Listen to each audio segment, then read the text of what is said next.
এ যুবকেরা, মদিনাওয়ালাকে যারা ধরেছে তারা বুঝেছে কি মজা রয়েছে, যারা ধরতে পারে না তারা বুঝতে পারবে না। বাড়ি দেবো বললাম নেবে না, গাড়ি দেবো বললাম নেবে না, জমি দেবো বললাম নেবে না, ধন দৌলত দেবো বললাম নেব না, সম্মানের পদ দেবো বললাম নেব না, নেব না, কিছুই নেব না। শুধু মদিনাওয়ালাকে নিয়েছি, মদিনাওয়ালাকে নিয়ে রাখবো। দুনিয়ার জমিনের মানুষ মনে করি না কত বোকা কত পাগল।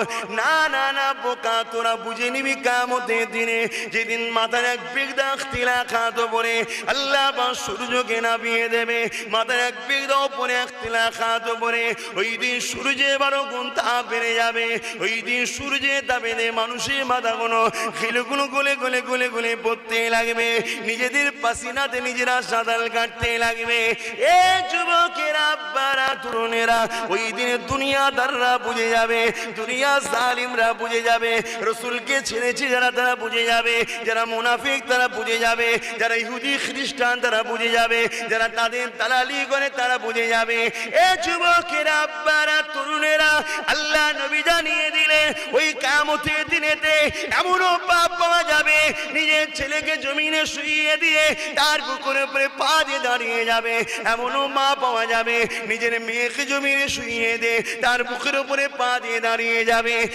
এক কথাতে যার উপরে যার জোর চলবে তাকে জমিনে শুইয়ে দিয়ে তার বুকের উপরে পা দিয়ে দাঁড়িয়ে যাবে।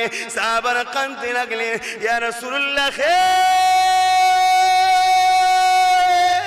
ইয়া হাবিবাল্লাহ, এইরকমটা কেন হবে? আল্লাহ নবী বলেছিলেন, বাবা সাহাবারা, ওই দিন মাথায় এক তেলা এক হাত উপরে সূর্য নামিয়ে দেবে। ওই দিন সূর্যের তাপেতে জমিনটা পুরে পুরে লাল হয়ে যাবে বাবা, জমিনে দাঁড়াতে পারবে না বাবা। ওই দিন যে যাকে চাইবে জোর করে জমিনে শুইয়ে দে, তার মাথার উপরে পা দিয়ে দাঁড়িয়ে, তার বুকে পা দিয়ে দাঁড়িয়ে যাবে। সাহাবারা কাঁদতে লাগলে, ইয়া রাসূলুল্লাহ,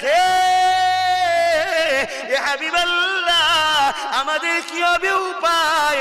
আল্লাহ নবী বলেছেন, বাবা সাহাবারা, চিন্তা করো না বাবা, আমার গোলামদের দুনিয়া আখিরাতে কোনো জায়গায় ভয় না।